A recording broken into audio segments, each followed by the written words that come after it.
How about a quick little news of the day type video for Tuesday? So, yesterday there was a Board of Governors meeting. Nothing came out of that. There wasn't expected to be any announcements coming out of that, though, either. So, it's just business as usual. My guess is the call went along the lines of, so anything changed on your end? Nope. How about you guys? No, we're good. And so we continue on looking at a potential restart, which people don't like, but according to the polls, again, I know people don't want to trust polls when they don't say what they want to hear. That seems to be the case now. All right, so Florida today made some news. Grigory Denisenko has signed an entry-level contract. He was a number 15 pick in 2018. So he can come over and play. And we'll see how he fits in if he gets into their lineup right out of the gate, whether he ends up playing in the AHL first or how that works out. Florida has a pretty good track record when it comes to young forwards. So their track record is solid, and considering he's also Russian, that's going to help as well. So, because again, they seem to have a good track record with Russian players. And so Florida picks up another prospect, officially signs him. What does that do to the rest of the roster? If he's going to end up playing a top six role, if they have faith in him playing there, does that mean that there's less pressure on them to keep Dadonov or Hoffman? So some decisions to be made by Florida this summer, especially if it does turn out to be true. They want to slash their budget, which may even be more true now that we've lost hockey as much as we have over the last 2 months, where there just hasn't been hockey. So they were losing money before. They're really losing it now. And in a signing that came out the same day as another signing San Jose made where they pick up the goaltender, Frederick Hanmark, 26 years of age, signs a 1-year entry-level contract. He's a center, and we'll see how he fits into the overall grand scheme of things. Being 26 years of age means if he's ready to play, great. If he's not, all right, because he's probably as ready for the NHL as he's going to get. Doesn't mean he won't need some time in the AHL to adjust to North American game. It just means he's probably not a prospect that you're looking at that's 3 or 4 years from now. Nah, not at 26. Now here's the interesting thing. Looking through this year's first round prospects, and I haven't done prospect videos, and I know there's been people bugging me about prospect videos.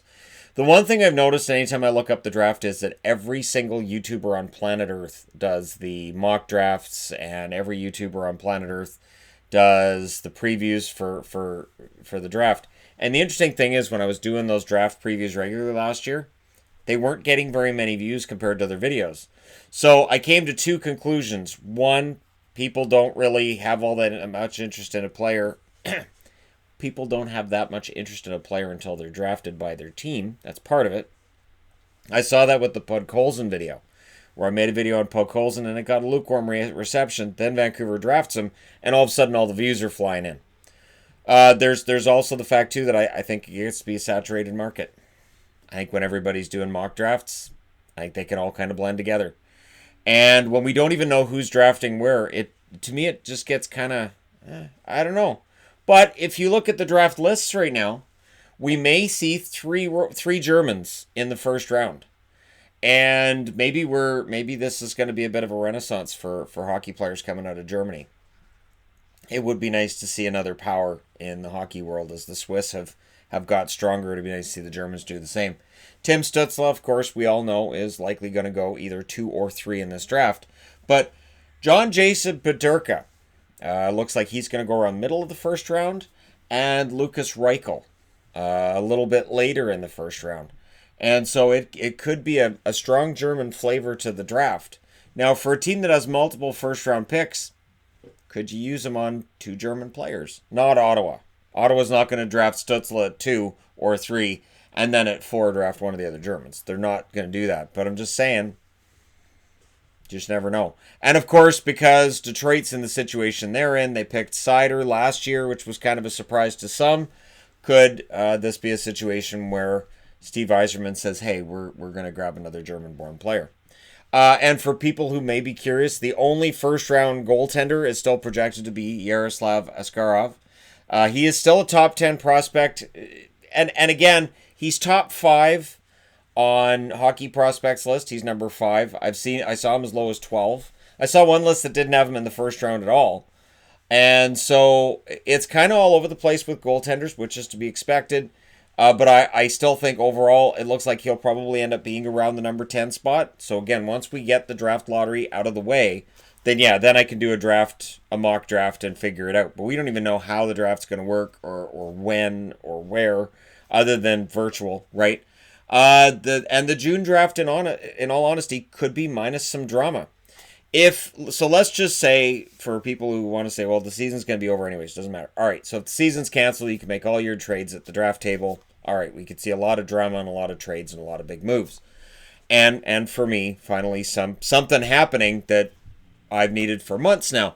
And the reality is, there's no decision yet on when the draft's going to take place and exact parameters for this. But it could be without some drama in terms of the trades. Because if they say, all right, we're going to have hockey in July, we're going to have the draft in early June because we don't want to squash everything off season into a 6-week period in between the two seasons. So we're going to have the draft in June. If we have a roster freeze or if the season's still going, you can't trade players. So unless they come up with some situation where it's a player to be named later situation, which we haven't seen at NHL trades in ages, unless we do like baseball trades, right? You know, the baseball trades where at the deadline it's oh, and a player to be named later, and you're like, yeah, that's a big player to be named later coming up later. Unless the NHL does something like that, we may not see trades at the draft table. Now, trades that would be allowed would be like, we don't have anybody we want in the first round, but we have a couple we want in the second. You guys have 2 second-round picks. Do you want to move up? And that kind of trade could definitely happen. But those are not exactly earth-shattering deals. So it may be kind of a slow draft that way. Again, unless the NHL says, all right, well, you just can't announce the players. And then it would be 2 GMs getting together and agreeing on a player's going to be switching hands after the season's officially done. So it'll be interesting to see what they do, because we may see a June draft that might be fun to watch, but there might be no real drama there'll be drama about who's going where, but in terms of the trade, the trade talk that lingers over every single draft, and we come out of every draft going, we didn't really get the trades we thought we would. Maple Leaf Sports Entertainment has talked to Doug Ford about the possibility of Toronto being a hub city. So again, this discussion's still out there. Vancouver's out there. Edmonton's out there. The overall numbers on the Canadian side of the border have been good. And I've talked about this before. When you look at the overall numbers, some of them are kind of scary, but they're usually localized situations that again, there has to be some kind of mitigation that gets in there. But when you look at the overall numbers, they're not really that bad. And they're still ugly. I'm not saying it's great, but it's when you look at the two sides of the border, it's definitely a different situation overall. I've mentioned as well, I think it's easier for us here in Canada because of the fact that we don't have the massive metropolitan centers as well. I think the fact that Canada is much more spread out, and I think that helps. But also, Maple Leaf Sports and Entertainment, talking to Doug Ford, is just casual kind of talk, but clearly there is some idea that maybe they want to get into this. And he said that there's been nothing formally decided, like no formal offer's been made, and there's been no real formal talks, just more of a hey kind of discussion, probably along the lines of we're thinking about this, and he's not opposed to it, clearly, because he'd be saying I told him to stick it. So there we go. And then one meeting that's happening tomorrow, we're going to see the return to play committee meeting tomorrow. So this, of course, is NHLPA and NHL executives as well. And it'll be interesting to see how that goes. I don't expect any announcement. And again, I know people are wanting, we want to put the pin in the season. There isn't any pressure on the NHL for about another week and a half. I would say a week and a half from now, there has to be a firm, solid announcement. And that'll be for other sports as well. Major League Baseball is getting close to that point where they have to make some sort of announcement.